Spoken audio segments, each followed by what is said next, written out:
করছি সবাই ভালো আছো, সুস্থ আছো। আজকে অনলাইন ক্লাসে সবাইকে সুস্বাগতম। আজকে নবম দশম শ্রেণীর গার্হস্থ্য বিজ্ঞান ক্লাসে আমরা ষষ্ঠ অধ্যায়ে শিশুর বর্ধন ও বিকাশ সম্পর্কে জানব। পাঠ 1-এ আছে বর্ধন ও বিকাশের ধারণা। আমরা অনেকেই মনে করি যে বর্ধন এবং বিকাশ একই জিনিস, কিন্তু আসলে বর্ধন এবং বিকাশ দুটো কিন্তু দুই রকমের জিনিস। বর্ধন যেটা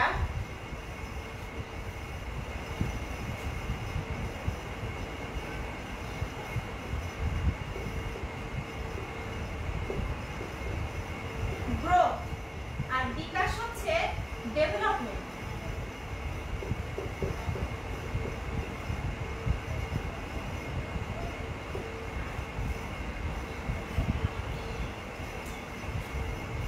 বর্ধন হচ্ছে কোনো শিশু জন্মের পর শারীরিকভাবে যে বেড়ে ওঠা বা তার ওজন বৃদ্ধি পাওয়া, এটাকে সাধারণত বলা হয় বর্ধন। আর বিকাশ হচ্ছে শিশু বড় হওয়ার সাথে সাথে তার শারীরিক পরিমাণগত বৃদ্ধির পাশাপাশি তার যে মানসিক বিকাশ হয়, সেটাকেই সাধারণত বলা হয় বিকাশ। অর্থাৎ শিশু ব্যথা পেলে কান্না করে, কোনো কিছু দেখলে খুশিতে হাসে, তারপর হাত পা নড়াচড়া করে, এগুলোই সাধারণত বিকাশের মধ্যে হয়। তাহলে আমরা দেখলাম যে বর্ধন আর বিকাশ একই মনে করলেও আসলে এদের মধ্যে আলাদা বা দুইটা আসলে ভিন্ন রকম। বর্ধন হচ্ছে পরিমাণগত, একটা মানুষ বা একজন শিশুকে দেখে বোঝা যায় যে তার বর্ধন হচ্ছে কি হচ্ছে না, কিন্তু বিকাশ জিনিসটা আসলে দেখা যায় না। বিকাশ জিনিসটা অনুভূতির মাধ্যমে বুঝতে হয়, বা এটা একটা অনেকটা মানসিক ব্যাপার। বিকাশ সাধারণত গুণগত পরিবর্তন হিসেবে ধরা হয়। একজন শিশুর মেধা, বুদ্ধি, তারপর বিভিন্ন সময় বা পরিস্থিতি অনুযায়ী তার আচরণ, এগুলোকেই সাধারণত বিকাশ হিসেবে ধরা হয়। তো আমরা আজকে জানবো বর্ধন এবং বিকাশের বৈশিষ্ট্য। তো বর্ধন হচ্ছে দৈহিক আকার আকৃতি, অর্থাৎ একজন শিশু বা মানুষের যে দৈহিক বৃদ্ধি, উচ্চতা বৃদ্ধি, ওজন বৃদ্ধি, এগুলোকেই সাধারণত বর্ধন বলা হয়। আর বিকাশ হচ্ছে গুণগত পরিবর্তন, অর্থাৎ গুণগত পরিবর্তন বলতে বুদ্ধির বৃদ্ধি, কোনো সৃজনশীল সমস্যার সমাধান করা, পরিস্থিতি অনুযায়ী কোনো সিদ্ধান্ত নিতে পারা, বিভিন্ন আবেগে ভয় পেলে, যেমন শিশুরা কান্না করে বা বড়দের ক্ষেত্রে ভয় পেলে হার্টবিট বেড়ে যায়, এই ধরনের যে বিকাশগুলা, এটাকে এই বর্ধনগুলা, সেটাকে বলা হয় বিকাশ।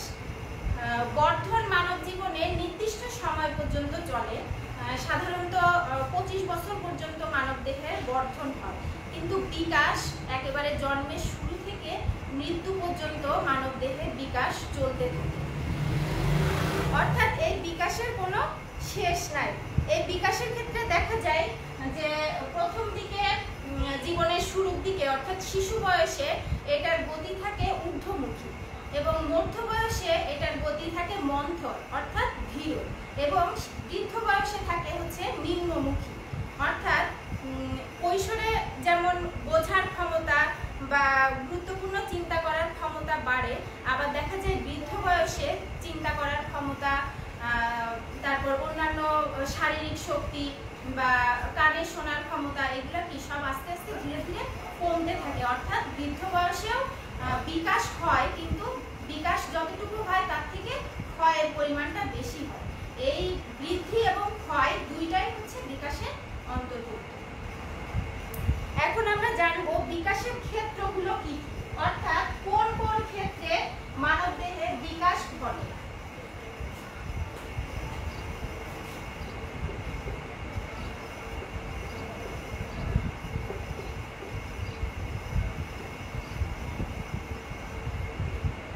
প্রথমে আছে শারীরিক বিকাশ।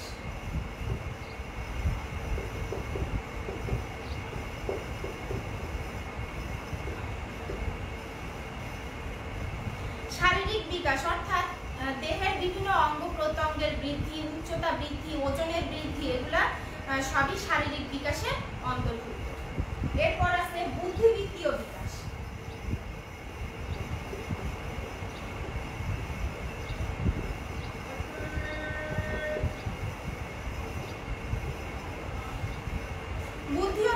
বুদ্ধিবৃত্তীয় বিকাশ হচ্ছে কোনো কিছুর প্রতি মনোযোগ দেওয়া, কোনো কিছু বুঝতে চেষ্টা করা, সৃজনশীল কোনো সমস্যার সমাধান করা, তারপর বিভিন্ন বিষয়ে যুক্তি দিয়ে কথা বলা বা যুক্তি দিয়ে যে কোনো সমস্যার সমাধান করা, এগুলো সবই বুদ্ধিবৃত্তীয় বিকাশের অন্তর্ভুক্ত।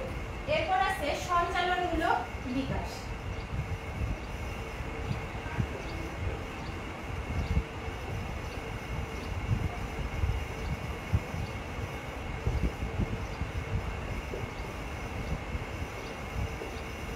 সঞ্চালনমূলক বিকাশ হচ্ছে একটা শিশু, নবজাতক শিশু জন্মের পর থেকেই কিন্তু সে হাত পা নাড়াচাড়া করে, চোখের পাতা খোলে এবং বন্ধ করে, তার বিভিন্ন প্রয়োজনে, যেহেতু শিশুর প্রথম ভাষাই হচ্ছে কান্না, সে কথা বলতে পারে না, সেক্ষেত্রে সে তার সমস্ত চাহিদা, সুবিধা অসুবিধা সবকিছুই সে কান্নার মধ্য দিয়ে সাধারণত প্রকাশ করে। তার কোনো সমস্যা হলে সে কান্না করে, ব্যথা পেলে কান্না করে, ভয় পেলে কান্না করে। তারপর কোনো কিছু একটু বড় হলে দেখা যায় তার সামনে কোনো কিছু ধরলে সে সেটা হাত বাড়িয়ে নিতে চায়, তারপর হাত পা ছোড়াছুড়ি করে। এগুলাই হচ্ছে সঞ্চালনমূলক বিকাশ, অর্থাৎ শিশু জন্মের পর থেকে যে নড়াচড়া করা বা হাত পা ছোড়াছুড়ি করা, একটু বড় হলে আস্তে আস্তে বসতে শেখা, হাঁটতে শেখা, এরপর খেলাধুলা করতে শেখা, দৌড়াতে শেখা, এগুলাই হচ্ছে সঞ্চালনমূলক বিকাশ। অর্থাৎ সে অঙ্গ সঞ্চালন করে যে কাজগুলা করে সেগুলো সবই সঞ্চালনমূলক বিকাশের মধ্যে পড়ে। এরপর আছে ভাষা বিকাশ।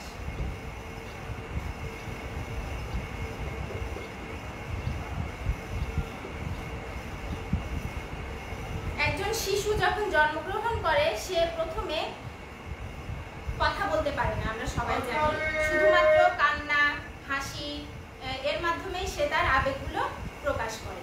তো মোটামুটি দেড় বছরের মধ্যে দু একটা কথা বলা শিখে এবং আস্তে আস্তে সে পরবর্তীতে একটা দুইটা করে শিখতে শিখতে পুরোপুরি ভাষা দিয়ে সে কথা বলতে পারে।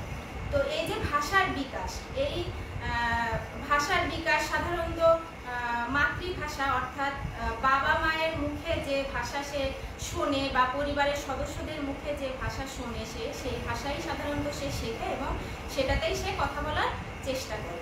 এটা হচ্ছে শিশুর ভাষাগত বা ভাষার বিকাশ। এটাও বিকাশের একটা অন্যতম গুরুত্বপূর্ণ ক্ষেত্র। এরপর আছে আবেগীয় বিকাশ।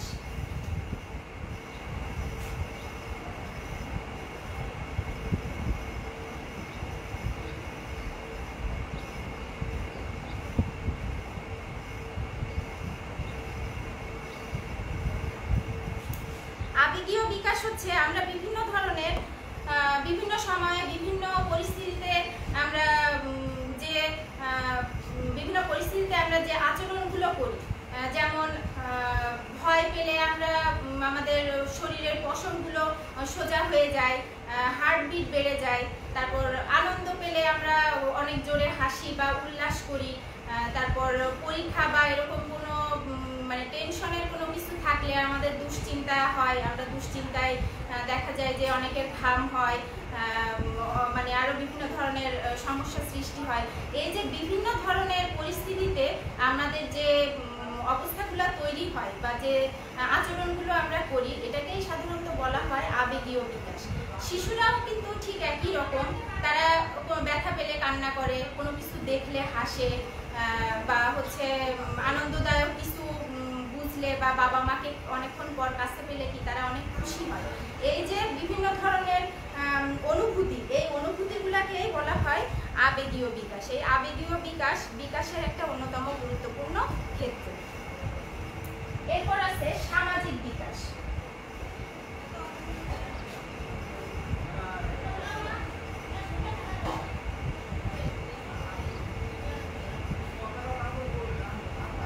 সামাজিক বিকাশ হচ্ছে জন্মের পর থেকেই বয়স অনুযায়ী বাবা মা ভাই বোন বা পাড়া প্রতিবেশী আত্মীয় স্বজন সবার সাথে মিলিয়ে চলতে পারার ক্ষমতা বা পরিস্থিতির সাথে তাল মিলিয়ে চলার যে ক্ষমতা, এটাই সাধারণত সামাজিক বিকাশ। সামাজিক বিকাশের মধ্যে যেগুলো থাকে, অন্যকে সাহায্য করা, অন্যের প্রতি সহানুভূতিশীল হওয়া, এগুলোই সাধারণত সামাজিক বিকাশ। স্কুলে যখন একজন শিশু ভর্তি হয় তখন কি সে অনেক বাচ্চাদের সাথে থাকে, তার অনেক বন্ধু বান্ধব হয়, স্কুলে টিচারদের সাথে সে পরিচিত হয়। এই যে টিচারদের সাথে তার মানিয়ে চলা বা খাপ খাইয়ে চলা, বন্ধুদের সাথে মিলেমিশে চলা বা বন্ধুদের সাথে যে বন্ধুত্বপূর্ণ আচরণ, সৌজন্যবোধ, এগুলাই হচ্ছে সামাজিক বিকাশ। একজন শিশু জন্মের পর থেকেই ধীরে ধীরে প্রথমে পরিবার, তারপর স্কুল, তারপর পারিপার্শ্বিক অবস্থা, এসব বিভিন্ন জায়গা থেকে শিশুর সামাজিক বিকাশ তৈরি হয়। এই সামাজিক বিকাশও অন্যতম একটা গুরুত্বপূর্ণ ক্ষেত্র। এরপর আছে নৈতিকতার বিকাশ।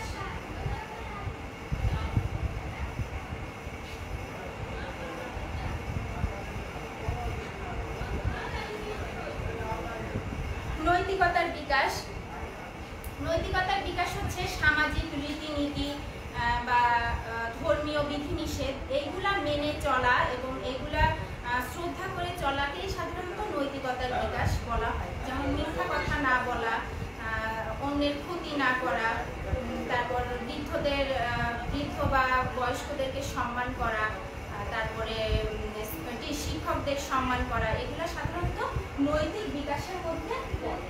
এগুলা বিকাশের একটা অন্যতম গুরুত্বপূর্ণ ক্ষেত্র। নৈতিকতার বিকাশ শিশুদের প্রথম শুরু হয় পরিবার থেকে। পরিবার থেকেই, অর্থাৎ বাবা মা ভাই বোন বা পরিবারের অন্যান্য সদস্যদের কাছ থেকেই সে নৈতিকতা শেখে। এরপরে সে স্কুলে বা শিক্ষা প্রতিষ্ঠানে যখন ঢুকে তখন শিক্ষা প্রতিষ্ঠান থেকে, বন্ধু বান্ধবের কাছ থেকে, শিক্ষকের কাছ থেকে সে আরও নৈতিকতা শেখে। এভাবে জীবনের প্রতিটা ক্ষেত্রে, মানে জন্মের শুরু থেকে শেষ পর্যন্ত একজন মানব শিশু বিভিন্ন ক্ষেত্র থেকে সে নৈতিকতা শিখে এবং নৈতিকতার বিকাশ লাভ করে।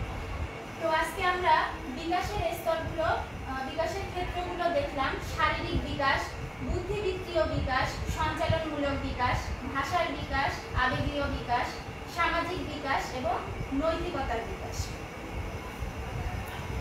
এরপর আমরা জানবো বিকাশের স্তরগুলো, অর্থাৎ একজন শিশু জন্মগ্রহণ করার পর থেকে কোন কোন স্তরে তার কি কি বিকাশ ঘটে।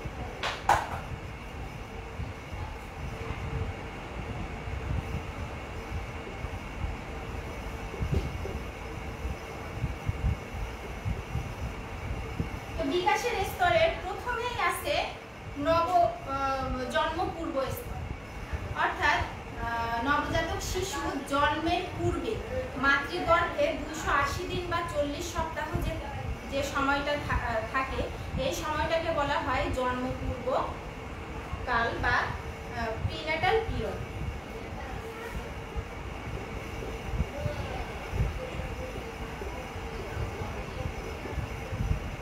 জন্মপূর্বকাল, এই জন্মপূর্বকালে শিশুর বিকাশ নির্ভর করে মায়ের স্বাস্থ্য, মায়ের পুষ্টিকর খাবার, মায়ের আবেগীয় অবস্থা, এগুলা বিভিন্ন জিনিসের উপর, বিভিন্ন পারিপার্শ্বিক অবস্থার উপর জন্মপূর্বকাল অর্থাৎ জন্মের আগের যে সময়টা মাতৃগর্ভে কাটায় শিশুরা, সেই সময়টার বিকাশ নির্ভর করে এই বিভিন্ন রকম পারিপার্শ্বিক অবস্থা, মায়ের মানসিকতা, মায়ের খাদ্য, পুষ্টিকর খাবার, মায়ের মানসিক অবস্থা, এগুলো বিভিন্ন পারিপার্শ্বিক অবস্থার উপর নির্ভর করে জন্মপূর্বকালে বিকাশ সাধিত হয়। এরপর আছে নবজাতক কাল।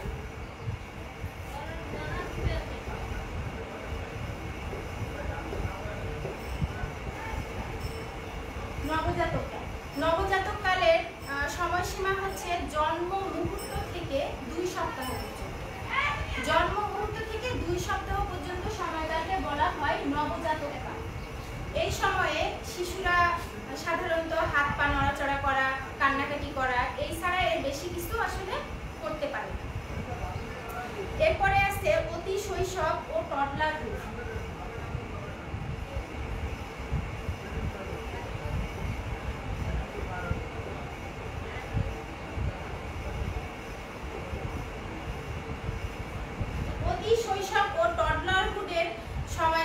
হচ্ছে 2 সপ্তাহ থেকে 2 বছর পর্যন্ত। এর মধ্যে প্রথম 1 বছর সময়কালকে বলা হয় অতি শৈশব এবং দ্বিতীয় 1 বছর সময়কে বলা হয় টডলারহুড। এই দ্বিতীয় 1 বছর সময়ে শিশুরা প্রথমে হামাগুড়ি দেয় এবং এরপরে 1 পা 2 পা করে হাঁটতে শেখে। এরপর আছে প্রারম্ভিক শৈশব।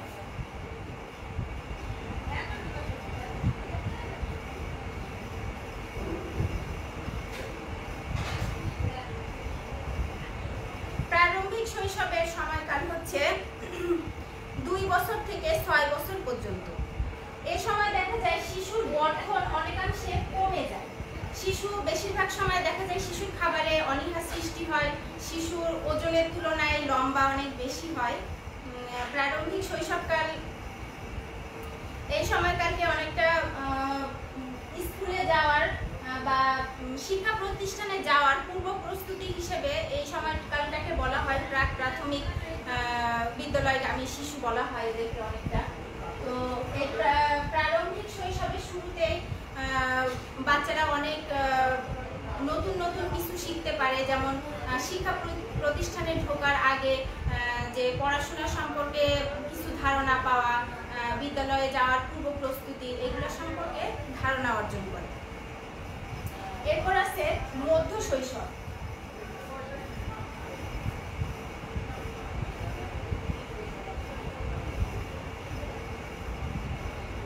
মধ্য শৈশবের সময়কাল হচ্ছে 6 থেকে 11 বছর।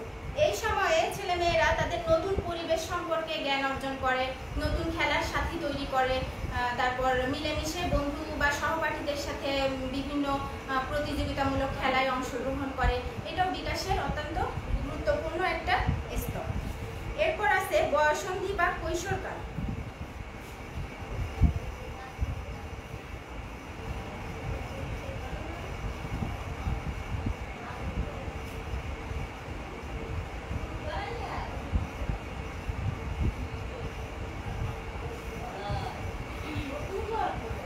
বয়ঃসন্ধি বা কৈশোরকাল এই কালের সময়সীমা হচ্ছে 11 থেকে 18 বছর। এই সময়টা একটা মানব শিশুর জীবনে অত্যন্ত গুরুত্বপূর্ণ একটা সময়, কারণ এই সময়ে যদি সঠিকভাবে একজন শিশুকে দিক নির্দেশনা না দেয়া হয় বা সে যদি তার পরিবারের আদর ভালোবাসা বা সাপোর্ট না পায়, তাহলে অনেক সময় শিশুরা বিভিন্ন নেতিবাচক আচরণ শুরু করে। তো এই সময়টাতে তাদেরকে যথাসম্ভব বাবা মায়ের উচিত তাদেরকে সময় দেয়া, তাদের এই বয়ঃসন্ধিকালের যে বিভিন্ন ধরনের সমস্যা সেগুলো খুব সহজে বন্ধুত্বসুলভ আচরণ করে তাদের সাথে আলোচনা করা বা তাদেরকে শিখিয়ে দেয়া, বন্ধু এবং সহপাঠীদের কাছ থেকে যাতে তারা ভুল ধারণা না পায় বা ভুল জ্ঞান অর্জন না করে, এই ব্যাপারে পরিবারের সদস্য বা বাবা মাদের খেয়াল রাখা অত্যন্ত জরুরি। কারণ এই বয়ঃসন্ধিকালটা অনেক সেন্সিটিভ বা অনেক মানে কি বলা যায়, অনেক বেশি এই সময় কোমল থাকে বাচ্চাদের হৃদয় এবং অনেক বেশি অনিশ্চয়তা এবং ভয়ভীতির মধ্যে তারা কাটায়। কারণ বয়ঃসন্ধিকালে যে পরিবর্তনগুলো এটার সাথে তারা মোটেও খুব সহজে মানিয়ে চলতে বা মেনে নিতে পারে না, বা এই সিচুয়েশনের সাথে তারা আগে কখনো পরিচিত ছিল না, যার কারণে এই পরিবর্তনটা তাদের মেনে নিতে অনেক কষ্ট হয় বা অনেক ভয়ভীতিপূর্ণ পরিবেশের মধ্য দিয়ে তারা কাটায়। এক্ষেত্রে বাবা মা বা পরিবারের সদস্যরা সবথেকে উপযুক্ত এবং বন্ধুত্বসুলভ আচরণ করে তার এই সমস্যার সমাধান করতে পারে। আর এক্ষেত্রে যদি এই বন্ধুসুলভ আচরণ না করা হয় এবং তাদের এই সমস্যার সমাধান না করা হয়, তাহলে তারা ভুল ধারণা থেকে যায় এবং ভুল জ্ঞান অর্জন করে এবং অনিশ্চয়তার মধ্যে দিন কাটাতে কাটাতে একসময় দেখা যায় যে তারা বিভিন্ন ধরনের অপরাধমুখী কাজকর্মে জড়িত হয়ে যায়। অনেকেই এই বয়সে কিশোর অপরাধের মতো অপরাধে যুক্ত হয়ে যায়। বিভিন্ন বন্ধু বান্ধব বা অন্যান্যদের সাথে খারাপ আচরণ করা, অনেকে চুরি করে বা বিভিন্ন ধরনের একটি সমস্যার সৃষ্টি হয়। এই জন্য আমাদের বাবা মায়েদের উচিত যাতে বাচ্চাদের এই সময় সঠিক দিক নির্দেশনা পায় এবং সঠিকভাবে জ্ঞান অর্জন করে। এরপর আছে প্রারম্ভিক বয়ঃপ্রাপ্তি।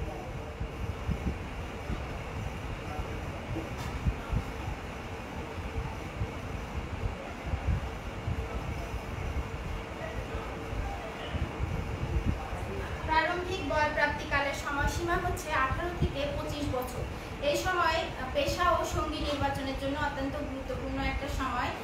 এই সময়ের মধ্যে শিশুরা তাদের পেশা অর্থাৎ পড়াশোনা শেষ করে বিভিন্ন চাকরি বাকরি বা জীবিকা অর্জনের পথ খোঁজে এবং নিজেদের সঙ্গী নির্বাচনের জন্য সচেষ্ট হয়। এরপর আছে বয়প্রাপ্তির শেষ ভাগ। বয়প্রাপ্তির শেষ ভাগ হচ্ছে 25 থেকে 40 বছর। এটা অত্যন্ত গুরুত্বপূর্ণ একটা সময়। এই সময়ের মধ্যে বিয়ে শাদী করা, সন্তান সন্ততি লালন পালন করা, এই জন্য এটা অত্যন্ত গুরুত্বপূর্ণ একটা সময়। এরপর আছে মধ্য বয়স, এটা হচ্ছে 40 থেকে 65 বছর। এটা বার্ধক্যের উপনীত হওয়ার আগের মুহূর্ত। এরপর আছে বার্ধক্য 65 থেকে মৃত্যু পর্যন্ত, অর্থাৎ যতদিন মানুষ বাঁচে। এই বয়সে বিভিন্ন ধরনের মানুষের দেহের বিভিন্ন ধরনের ক্ষয়ের সৃষ্টি হয়, কানে কম শোনা, ঠিকমতো হাঁটতে না পারা, বিভিন্ন ধরনের আর কি সমস্যার সৃষ্টি হয়। তো আজকে আমরা জানলাম বর্ধন বিকাশের ধারণা, বিকাশের স্তর।